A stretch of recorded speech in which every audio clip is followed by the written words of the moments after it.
Y ahora vamos a leer la lectura de la Santa Palabra del Señor en el libro del profeta Jeremías,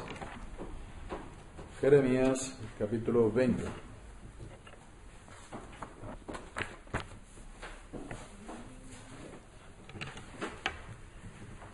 Y dice así la palabra del Señor.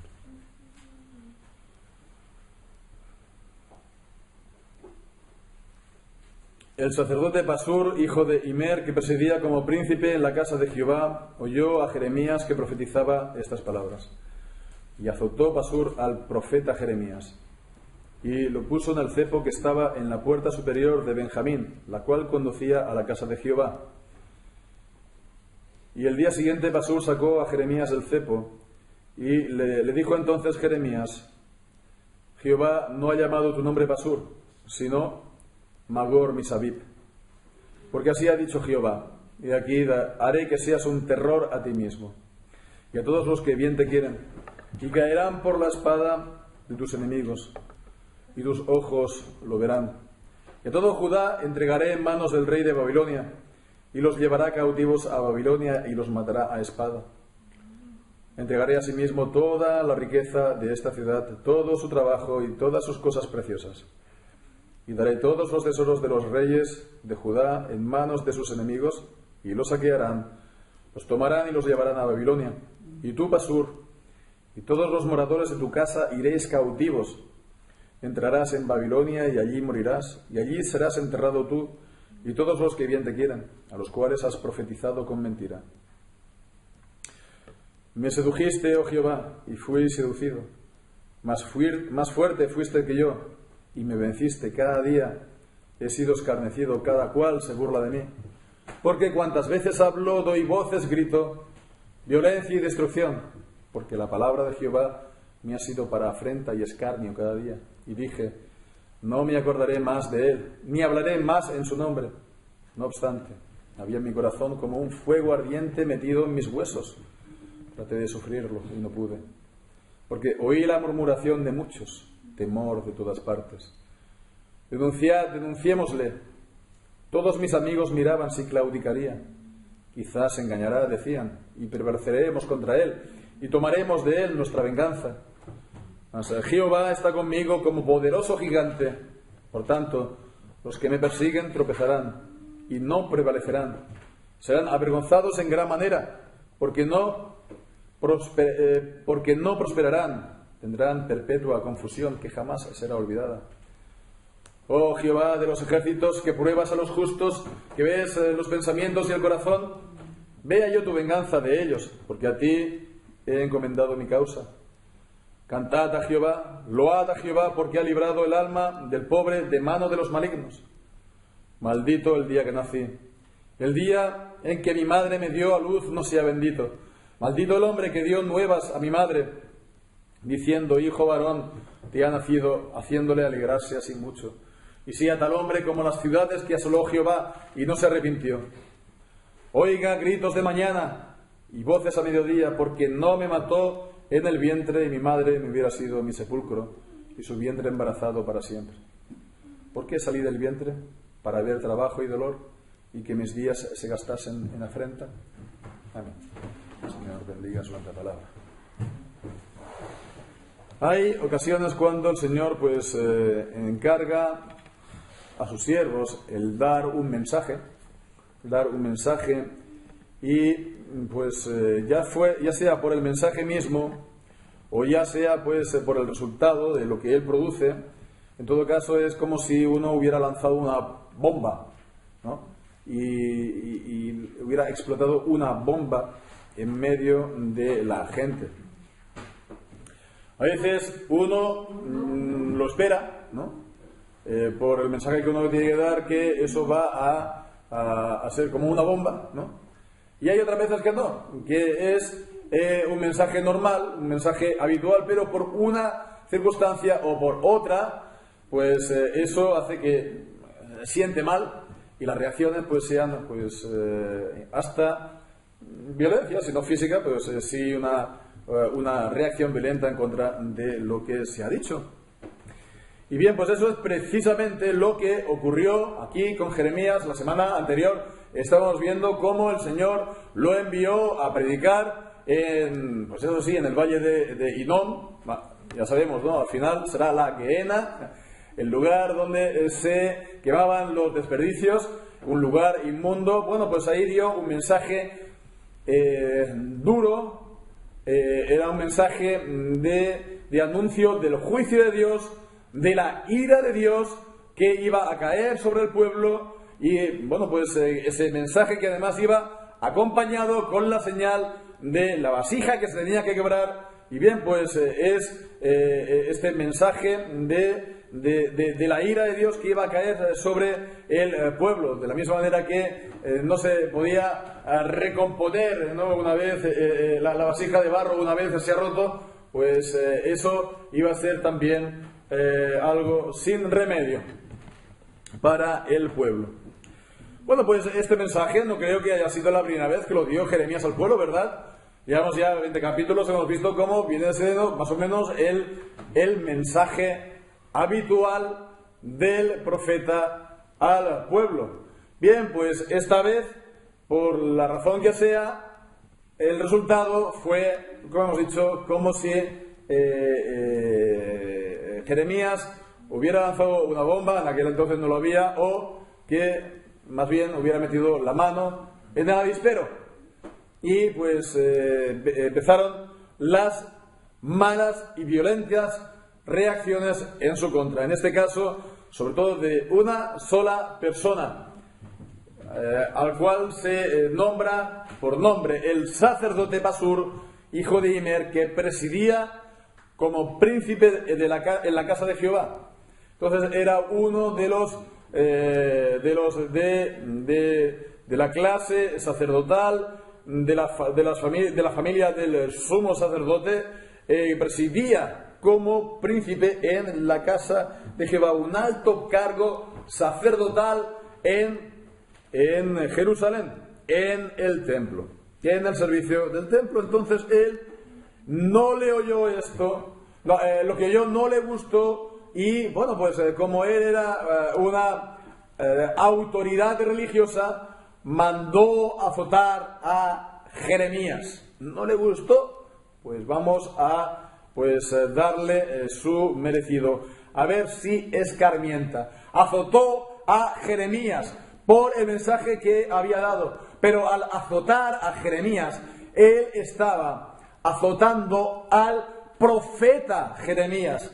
Él solamente veía a Jeremías, a lo mejor a la persona que él conocía ya desde hacía a lo mejor tiempo, que era joven, que era una persona que no representaba nada en el conjunto del pueblo. Él era Jeremías, el joven Jeremías. Sin embargo, al azotarlo, estaba azotando al profeta Jeremías.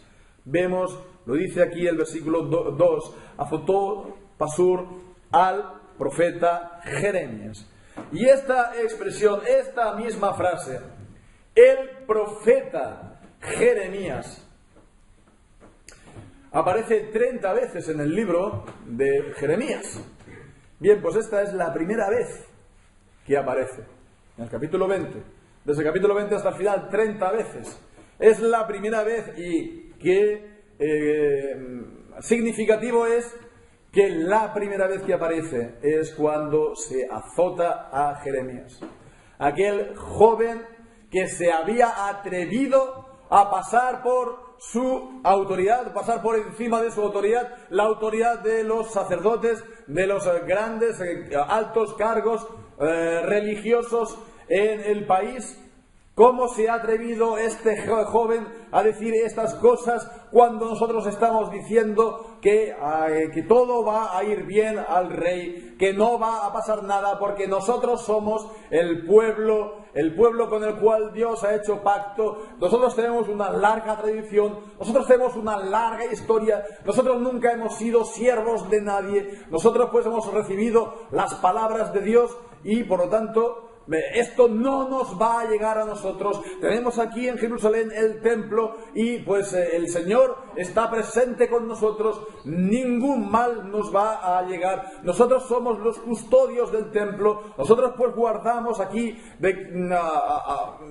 Se puede decir que gracias a lo que nosotros hacemos, a nuestro ministerio, pues el pueblo goza paz y pues tiene seguridad.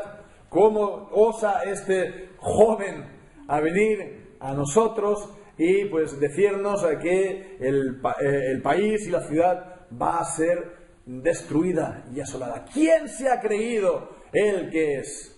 Pues el joven Jeremías era el profeta Jeremías. ¿Y quién le había llamado? ¿Le había llamado Pasur? ¿O le había llamado otro sacerdote? ¿O le había llamado incluso otro profeta? No, él no había recibido su autoridad de hombre alguno. ¿De quién él había recibido la autoridad? De Dios. De Dios que lo había llamado. Que Dios que se le había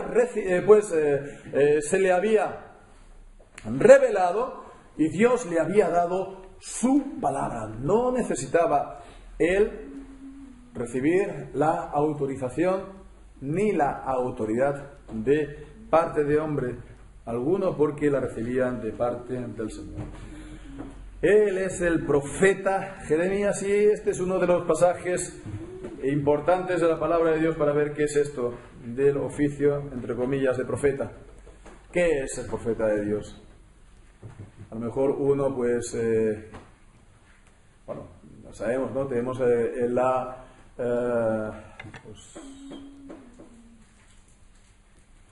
tenemos el convencimiento que ahora no existen profetas de Dios en el sentido del Antiguo Testamento, en el sentido de recibir una revelación inmediata, una revelación, digamos, directa de parte de Dios, una revelación nueva de parte de Dios, una palabra inspirada y por lo tanto sin error, inerrante, sin error, infalible.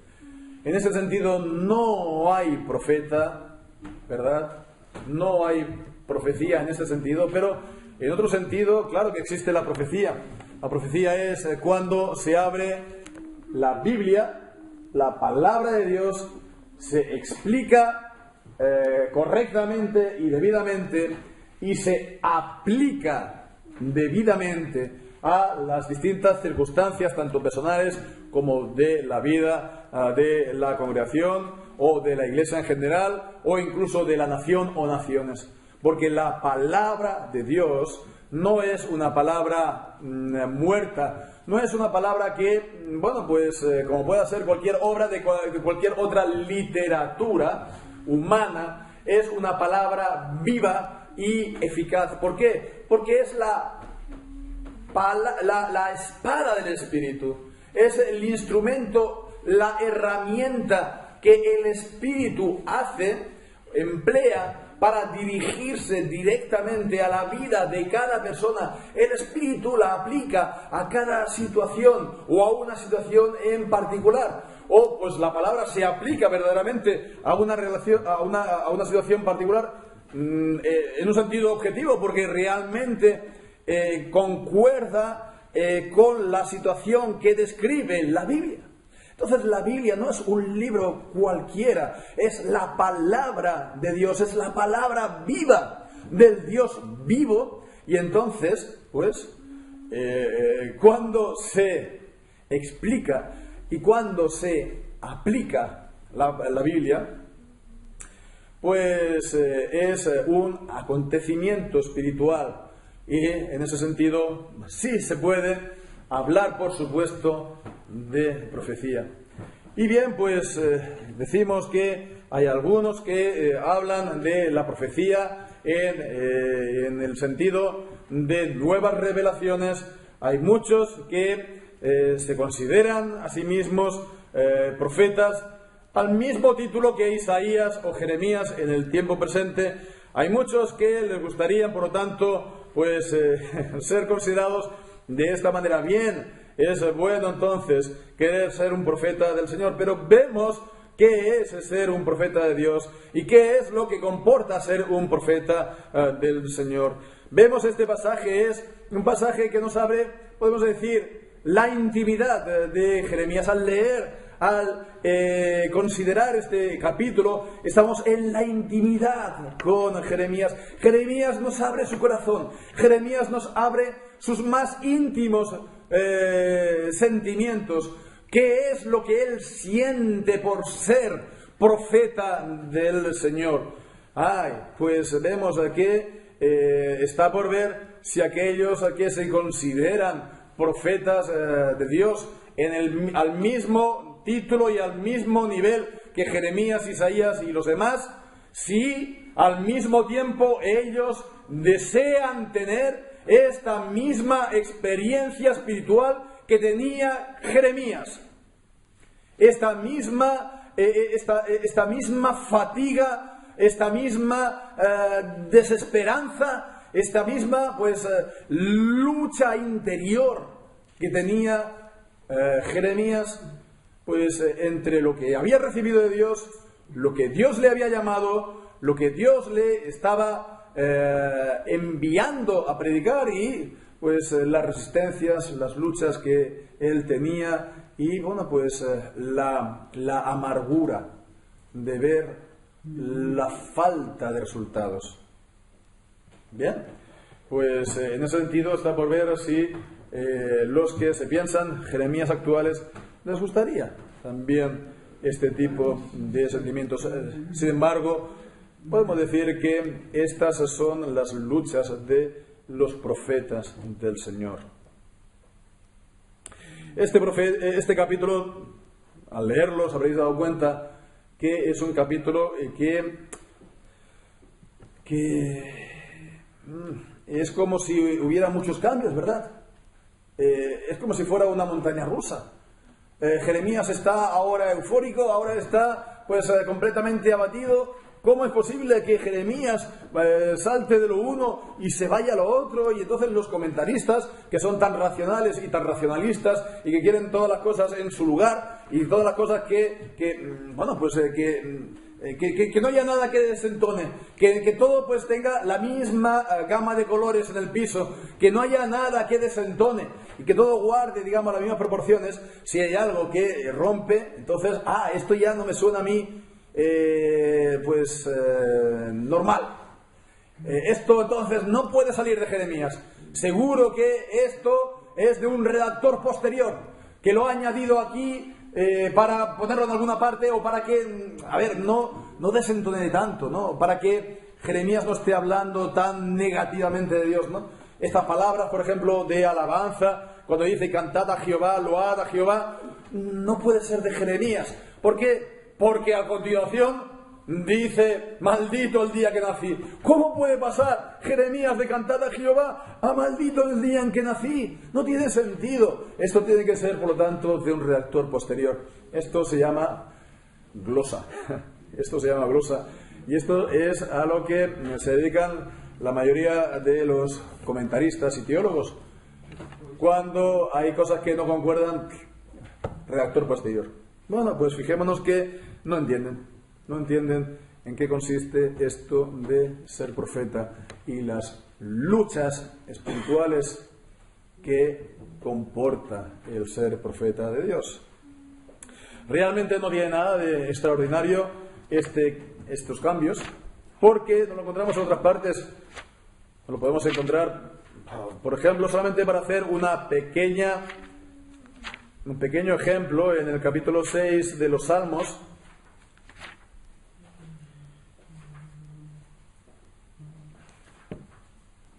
Desde el versículo 1 hasta el versículo 7.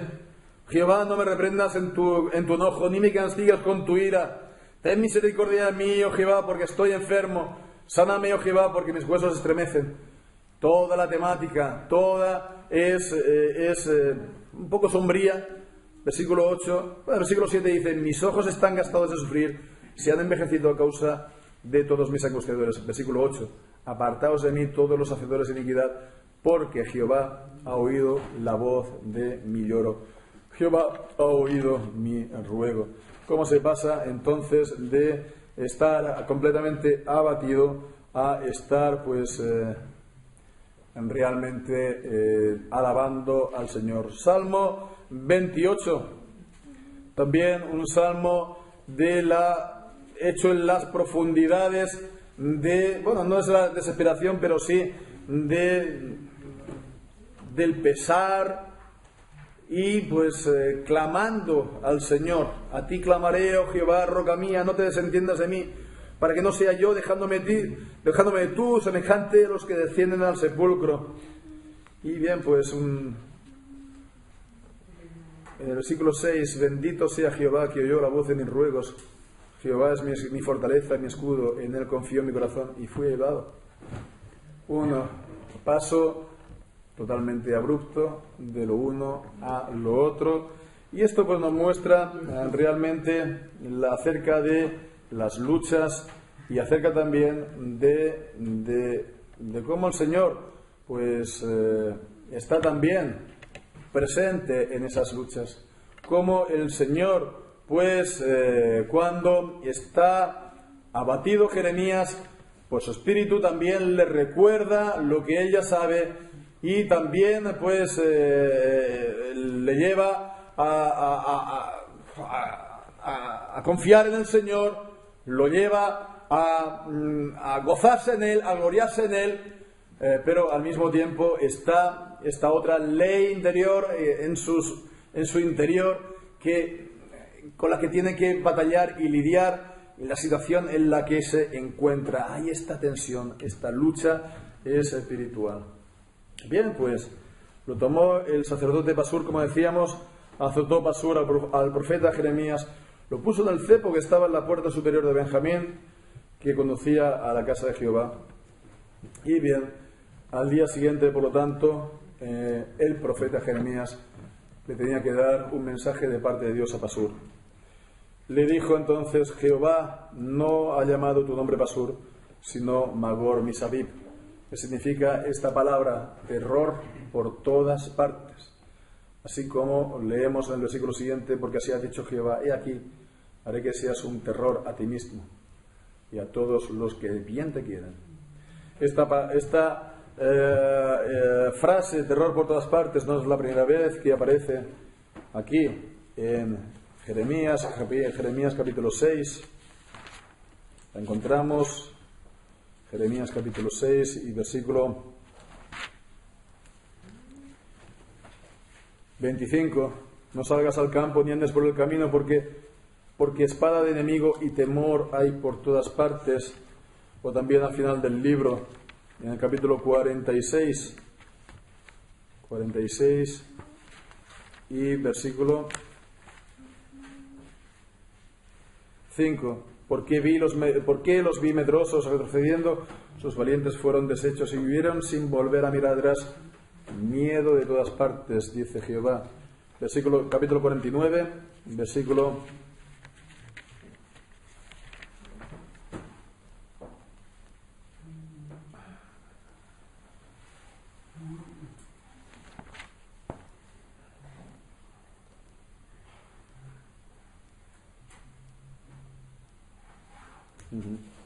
5 también. He aquí, yo traigo sobre ti espanto, dice el Señor Jehová de los ejércitos, espanto de todos tus alrededores. Y también en el versículo 9,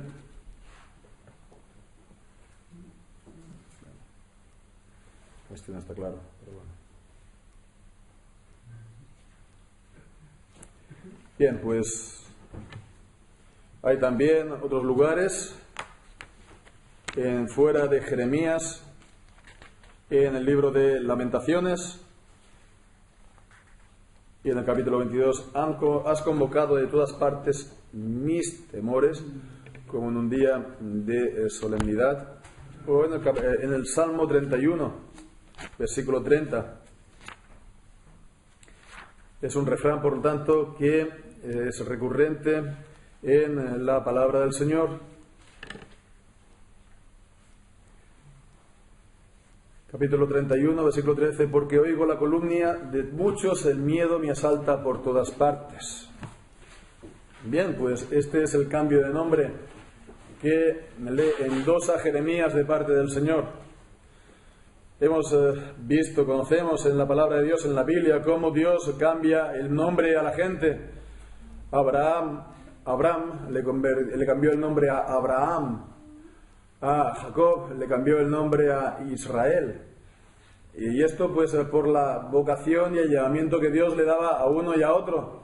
De ser pues bendición, es un cambio de nombre que comporta bendición, y ser bendición a los demás. Bien, pues aquí tenemos un cambio de nombre, pero no un cambio de nombre para bendición, sino para maldición. No para expresar que le va a ir bien, sino para expresar que le va a ir mal. ¿Y todo esto por qué? Pues porque se atrevió a azotar al siervo de Dios, al profeta del Señor, y bueno, pues al hacerlo así, él azotaba y maltrataba al Señor que lo había enviado, al Señor que había enviado al profeta. No había desechado al profeta, había desechado al Señor que lo había enviado y a su palabra. Bien, pues esta es la palabra que le da, la palabra que él va a ser un temor, un terror para toda la gente de su familia, etcétera. Y bien, pues la señal será que él mismo será una señal que será llevado fuera de la tierra santa de Israel, y allí morirá. Bien, pues será entonces lejos del templo, lejos de Jerusalén y del país. Pues vemos, esta es la palabra que le tiene que dar, pero como decimos, esto comporta esta lucha, el dar el mensaje de Dios, el recibir la oposición de la gente continuo. Esto es un desgaste y esto comporta una lucha. El profeta se tiene que esforzar en el Señor. Y el versículo 7 al 12 está hablando acerca de su lucha interior por mantenerse en el llamamiento. El Señor lo había llamado a ser profeta y él pues se tenía que esforzar. Y bien, pues está hablando aquí en el versículo 7 cómo el Señor lo llamó y lo está... Pues es un pasaje que podemos tenerlo y considerarlo como una de las bases o uno de los pasajes, se puede decir, que nos habla del llamamiento a traer la palabra de Dios, ¿no? Y sí, vemos que aquí está hablando, interesante, el versículo 7, en términos de la seducción. Me seduciste, oh Jehová, y fui seducido. Más fuerte fuiste que yo, y me venciste. Cada día he sido escarnecido, cada cual se burla de mí. Entonces vemos las palabras que está aquí utilizando, se aparecen en otros contextos en la Escritura. No tenemos tiempo para verlo, pues en el lenguaje de la seducción. El Señor lo atrae a predicar la palabra y prevalece, es más fuerte que él, es algo que él no puede resistir. Él no puede resistir. Aunque eso, pues la palabra que tiene que traer, pues lo único que le acarrea son problemas. Jeremías estaría mejor sin hablar este tipo de mensajes. Él sería más popular, todo el mundo pues estaría pues contento con él. Su familia pues estaría pues alegre allá en Anatot. Nadie se burlaría, nadie se reiría de él, nadie le pegaría. Y bien, pues él había intentado a veces olvidarse. El versículo 19 dice, ya no me acordaré más de él, de Dios, ya no me acordaré más de su palabra. Pero no podía, es algo superior a sus fuerzas, porque en mi interior había como un fuego ardiente metido en mis huesos. Traté de sufrirlo y no pude. ¿Cómo explicar esto? ¿Cómo explicar el que Dios te da un mensaje, Dios te da una palabra que predicar y que enseñar, que esa palabra no gusta, que esa palabra no trae fruto aparente en la vida de las personas, y uno dice, mira, me voy a dedicar a otra cosa, no voy a traer mensaje negativo, no voy vamos a hacer otras cosas más interesantes o más positivas? Tal vez pues nos irá mejor, pero no puedes dejar de hacerlo. Traté de sufrirlo y no pude. Bien, pues esta es la lucha. Razón, versículo 10, no pude sufrirlo porque oí la murmuración de muchos, temor por todas partes. La misma palabra de Magor Misabib para Pasur es la que él tiene presente, Jeremías. Él ve lo que va a ocurrir, él ve el final, él ve la fosa abierta en la que van a caer sus contemporáneos y él tiene que hablar. Ellos pues estaban diciendo denunciémoslo o denunciémosle. Todos mis amigos miraban a ver si claudicaría, a ver si este ya se va a retirar, a ver si este va a dejar de molestar y va a dejar de ir de profeta. Dice, quizás se engañará, decían, prevaleceremos contra él y tomaremos de él nuestra venganza. Tal vez podremos ya ajustar cuentas con él. Pues vemos que no es solamente Jeremías, es Jeremías y el Señor. Versículo 11. Mas Jehová está conmigo como un poderoso gigante. Y por tanto, los que me persiguen tropezarán y no prevalecerán. Serán avergonzados en gran manera, mas no prosperarán. Tendrán perpetua confusión que jamás será olvidada. Jehová está conmigo como un poderoso gigante.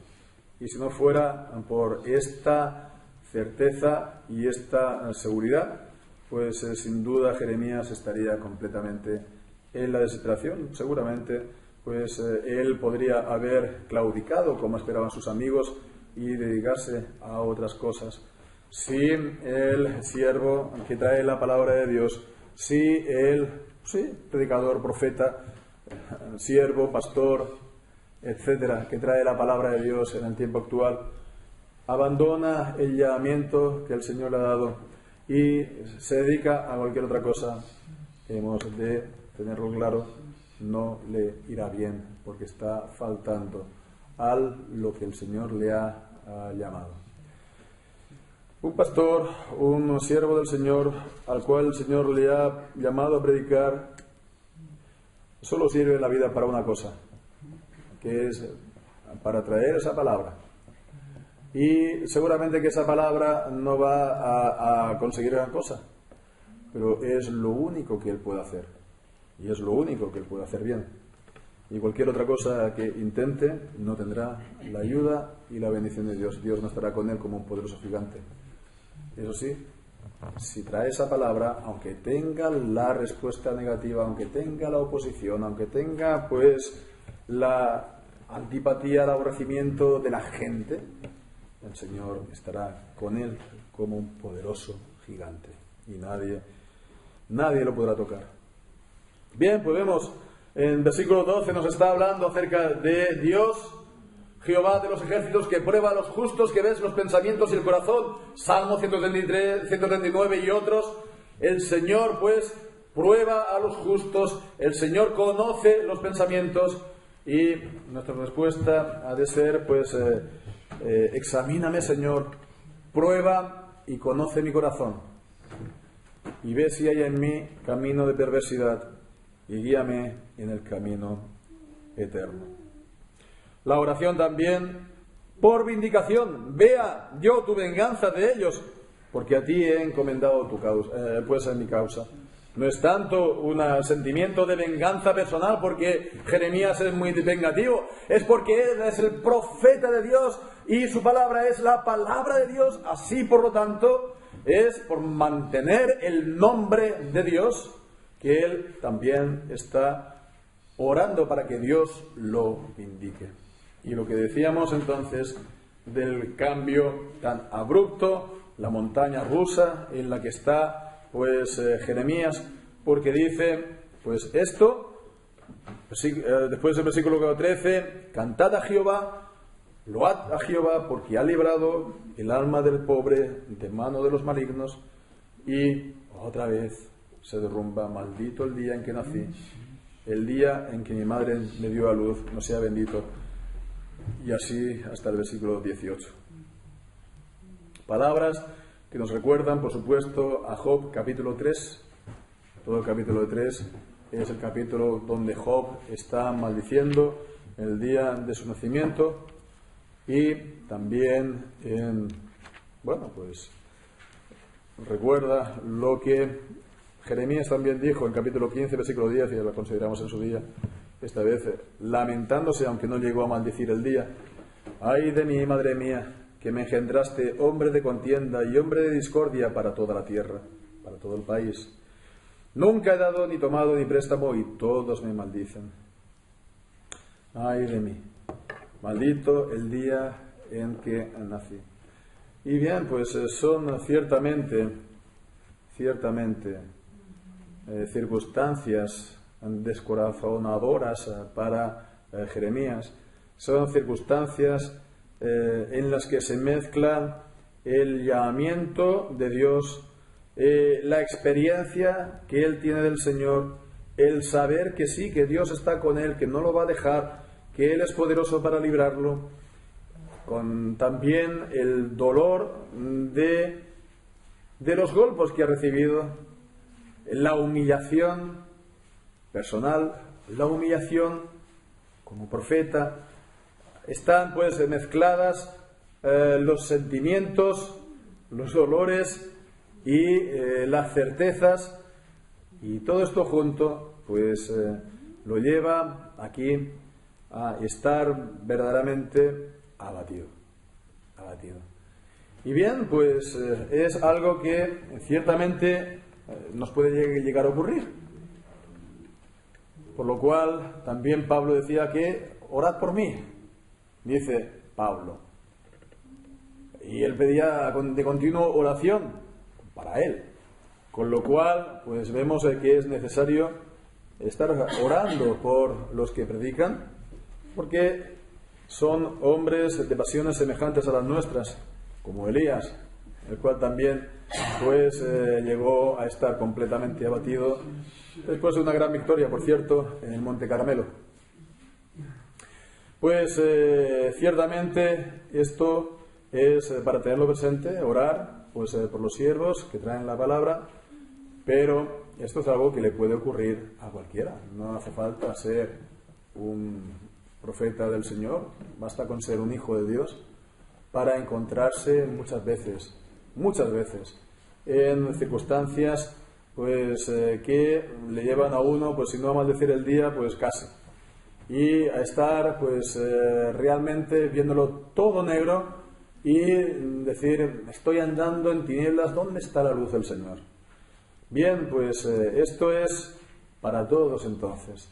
No hay que mirar a las circunstancias, no hay que mirar a lo que estamos viviendo y cómo estamos viviendo. ¿Qué hay que mirar? Hay que mirar al poderoso gigante que tenemos detrás y a sus promesas.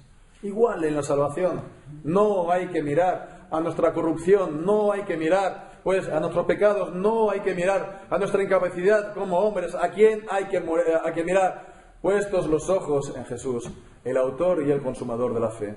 Hay que mirar no a nosotros y nuestras circunstancias, hay que mirar afuera. ¿A quién? Al Señor. Y Él es la fortaleza de su pueblo, y Él es la fortaleza de sus siervos. A Él sea la gloria para siempre. Amén.